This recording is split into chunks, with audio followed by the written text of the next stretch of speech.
Okay, so please.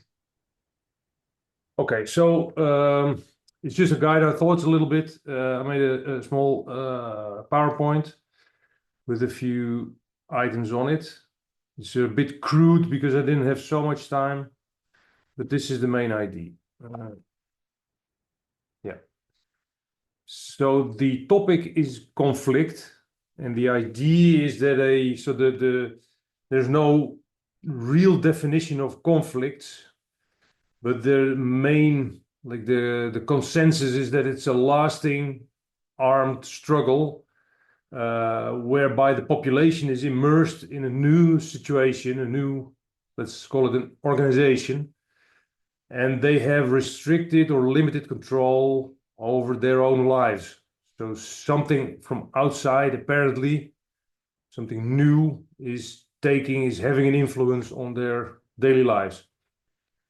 Well, on some occasions, some of the definitions include peace, but peace is a negative has a negative definition because it's the absence of struggle. So I think this one is better. So it's a lasting struggle for all involved, so to speak. Okay, so at the moment, the studies into war and conflict, they focus on particular aspects of it, like poverty, like arms trade, like gender issues, like those kinds of things. And they're very empirical, so there's not a theory for it. So what it actually is, what is the nature of a conflict? There is a huge body of data that's being amassed and collected over the years from many different aspects. But it's all empirical. It's very analytical, so it focuses on these particular aspects, both when analyzing it and when executing it. So in the execution, so in trying to resolve or to limit the effects of a conflict, is also fairly focused on these individual aspects without without an overview, so to speak. But what happens a lot is that these conflicts they die out for a while, or they pause for a while, and then they mutate, they come back in a different way, or it even restarts as it was. So it lingers or in the background, and then it comes back. So it lasts. It's a lasting, let's say, a behavioral pattern, really. So then there's a need for a holistic, so it's a more integrated and I would say more formalized theory. The formalized I haven't explained yet, but okay. So there's a holistic and theory which is coupled with empirical approach, because otherwise it's obviously, as always, useless. And formal, I mean, so what I said earlier is that there is a lot of data and a lot of statistics about wars and conflicts. So there's a lot of number crunching, but it's not a simulation, so it's not formalized in that sense. So it's a more statistical approach. So the objective of this research would be to help prevent and resolve armed conflict by helping setting up resilience-reducing policies, so to prevent a conflict or to reduce its effects or to make it go away permanently. And making those to using COT modeling. So to figure out where does resilience sit using COT modeling and base policies on that. So the first thing is it really a complex kind of a thing? So that's a little bit qualitative as always, because there's not a really good definition of it. So the first step, there are many agents that interact with at least one, maybe more other of those agents that participate in this conflict. There are many opposing interests in it, while still the whole is, like a steady state. So that's, I think, another hallmark of a complex system. It's emergent, so it comes from these parties that are involved in it. It's not usually not outside imposed, but they together make or organize this conflict or this behavioral pattern.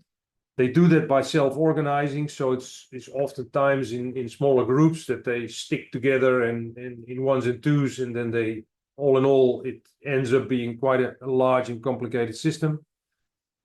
And then it lasts for much longer than you would expect, because many involved are obviously not benefiting from it.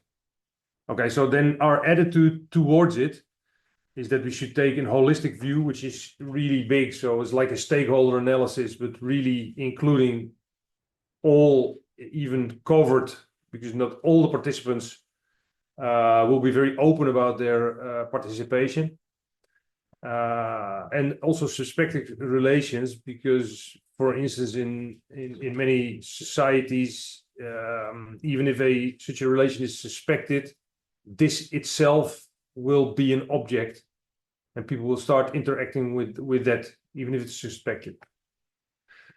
So there's an organizational chunking. So it's like smaller groups finding each other and then teaming up together to oppose other groups. Now there's this sub-organization as a result, like, for instance, an aspect of this bigger system.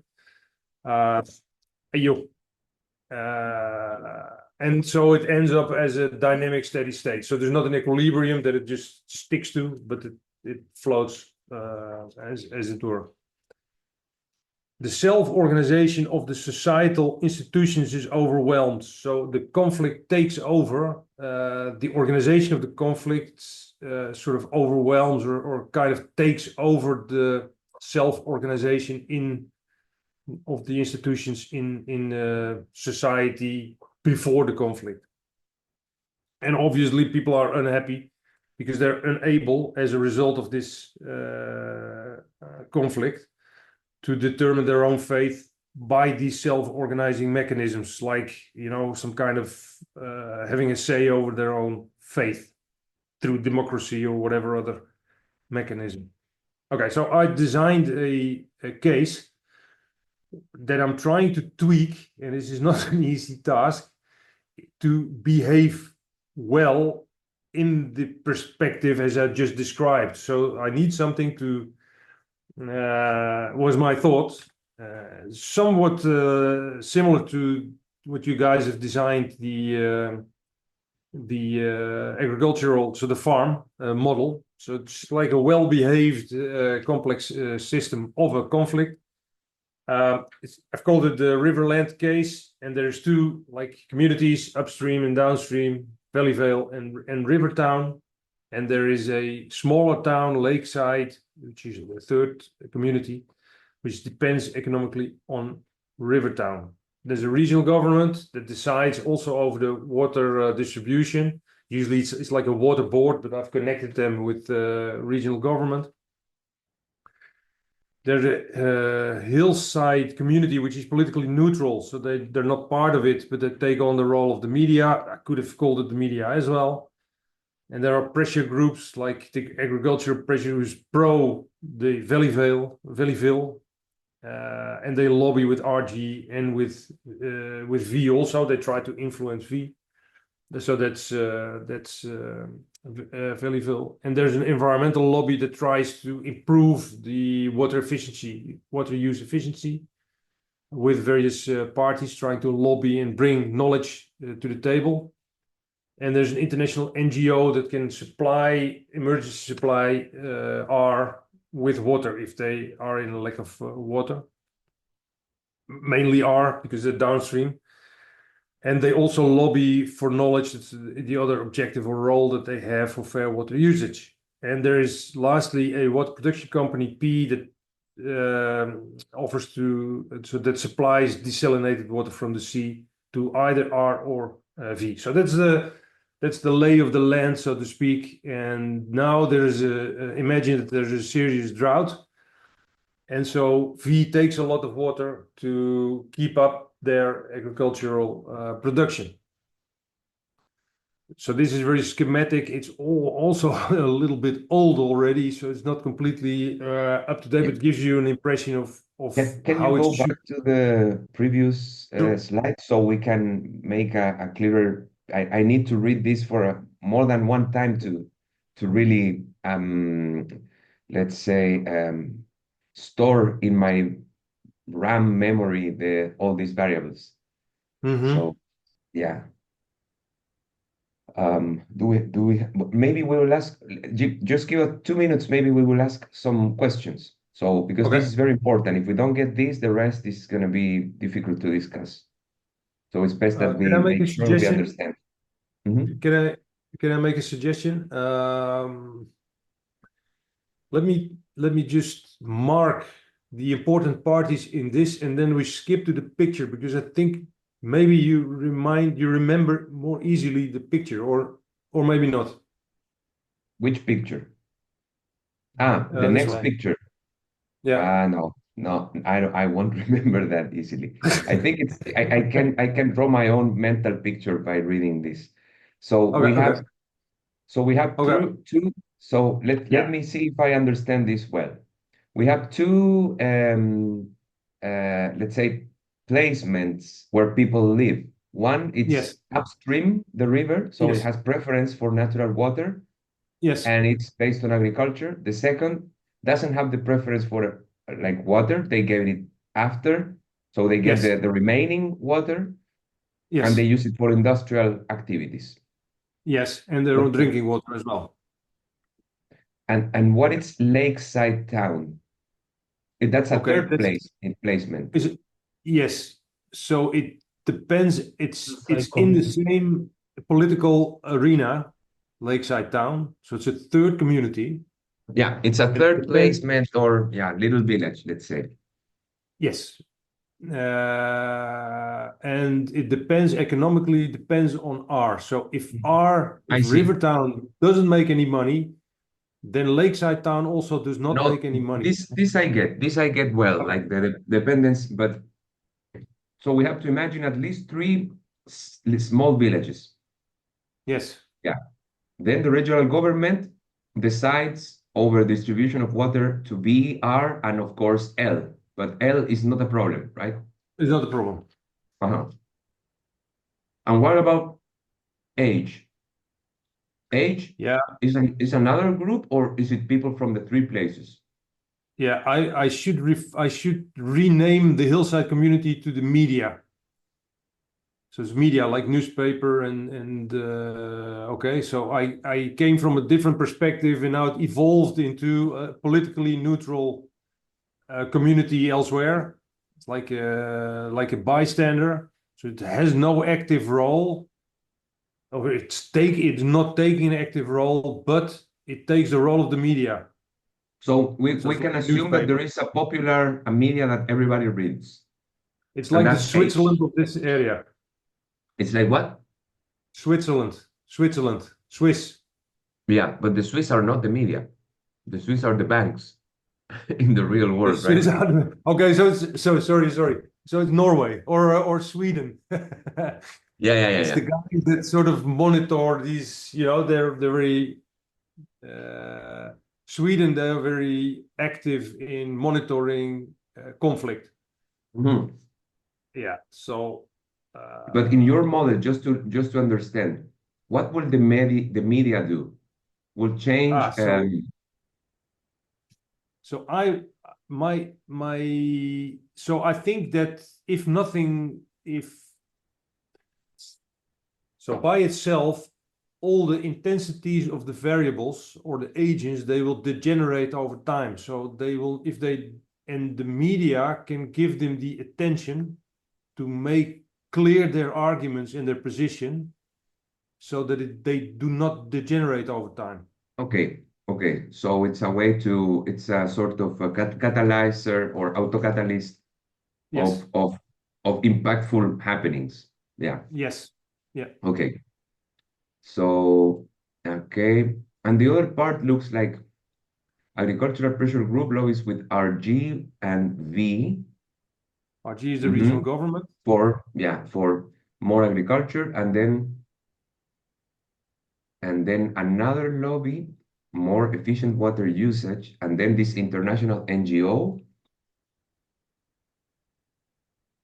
for fair water usage.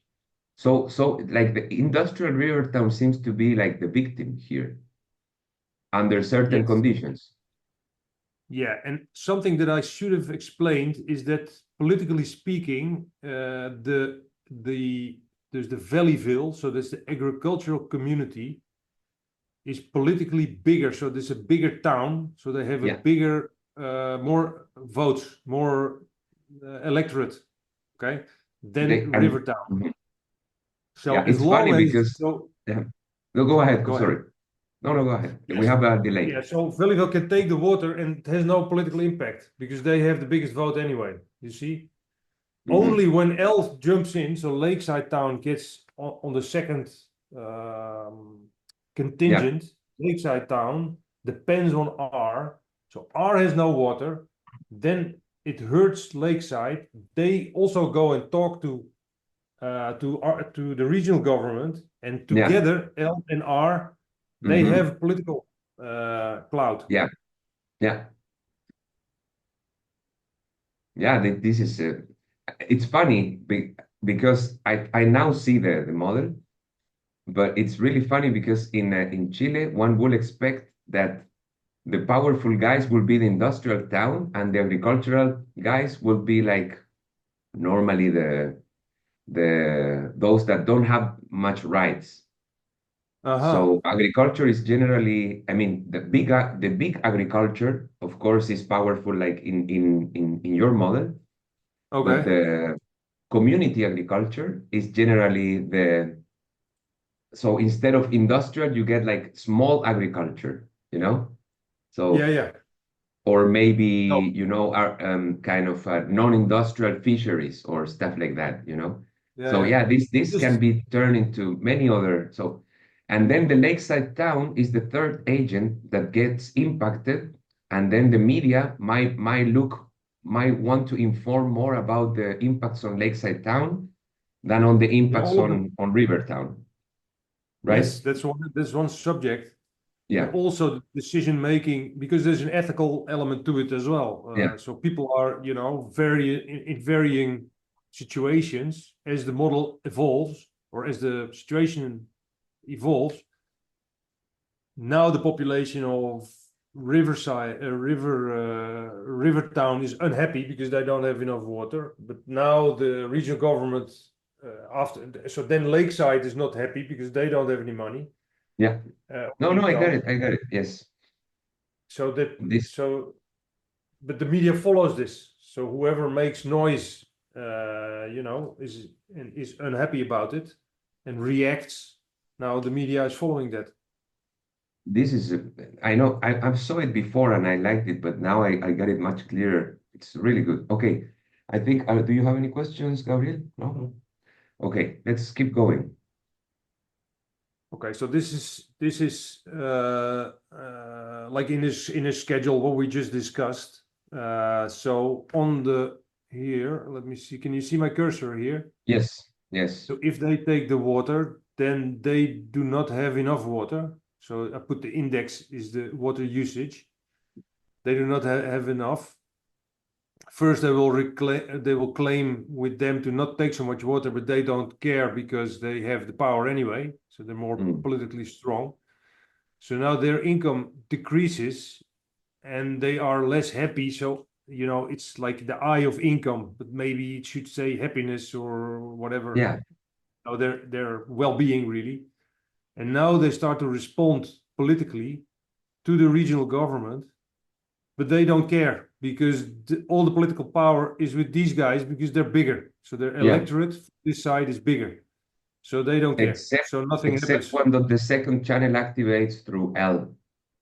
Exactly. So now Yeah. here things start go wrong. That's one thing. And now they do have. Yeah. But And here is also, that's like a softening, because this is the eye of the international government. They can do, if they're really stuck for water and supplies, they can help out for a while, which softens the situation a little bit, so it extends the situation, because they're not starving or anything here, but they are just, they're sort of doing okay-ish with the help of the international organization. So on a maybe on a third level or second one, the conflict is made to last because it's not urgent or less urgent. Yeah. Okay. So now they are complaining. Sorry, the both of them are complaining, and now we can say that the regional government is capable of putting a fine on excess, so too much water uses by them. So if they do that, then there's a fine, so it'll push on their income or their well-being the same as it was here. And so they start to push back, because now they have a pain, because their income goes down. And they will start to political push back on this side. So now I expect that. So it's like the two main aspects are politics on the one side and income or like that kind of thing on the other side, pushing for prevalence. And now here to add to the confusion is the desalination production. So this is a company that has only one objective, is to make money, and they can provide either party with sweet water from salt water, desalinated. So they can say, if they are stuck, they offer to do that, but it also takes their income, okay? And on the same side, they can here offer this to R. So if they have enough money to pay for it, they can take that water as well. So it's also like an opportunistic thing that takes money from the system. So this income belongs to shareholders outside of it, outside of this little system, you see. So what I'm trying to do is to have a two basic forces, which is political and income, and a lot of parties, maybe too many, to add to the confusion. And in so doing, it starts to last longer so it swings from one side to the other side. You see the point?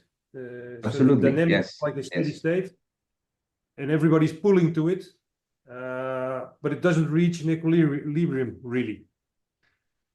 Also, because of the complications added by the agricultural lobby, they're trying to make people enthusiastic, and that's the environmental lobby, and the international guys. That's the core idea. Do we have more slides, or this is it? Yeah, so this is the broadening and deepenings. It starts very simple. It's not an important slide. It's a bit of an extra slide. So it's emerging tensions. V and R starts, then it escalates because they come in. You see, so it adds up. So now in a war, like the arms traders come in, and now the warlords come in, and they try to pick a grain. They want to profit from the situation as well, and so forth and so forth. Okay, so I try to capture this picture in these variables, and I'm not sure if it's useful to go through all of these, but you will recognize them a little bit. And I group them to the different agents. So there are kind of aspects of each agent. So Valleyville has the use of water, the use of desalinated water, if they use it. They have an income or not, well, they have a happiness. So I split it up here from income and the happiness that comes from it, and the political response to the regional government. Same for these guys. These guys don't have the water issue, but they have the income, the happiness, and the political response. These guys, they have to weigh their political power from both sides, so to speak. and they can make a fine. So they can put a fine to V mainly for excessive water use. Mm-hmm. Then the production company, they can supply water and they can have an income from that. So it's like they're paid for it. Internationally, NGO puts political pressure and lobbies to RG, and they have the emergency I have called it income, but they supply water if R, so that river town is in a difficult spot, they have not enough water, then the NGO can give them water for free for a while. Agricultural lobby, they put pressure lobby to RG for sustained high water use as well. Agricultural production, how important it is. Big discussion in Holland at this moment as well. Oh, we're very important. And an environmental NGO to put down the water use. So these guys, E and A and I, but also P, they are all like a catalyst kind of function, because even if this situation is resolved, they will not disappear, but they will go elsewhere. You see, they're not used up. They're not consumed. Yeah.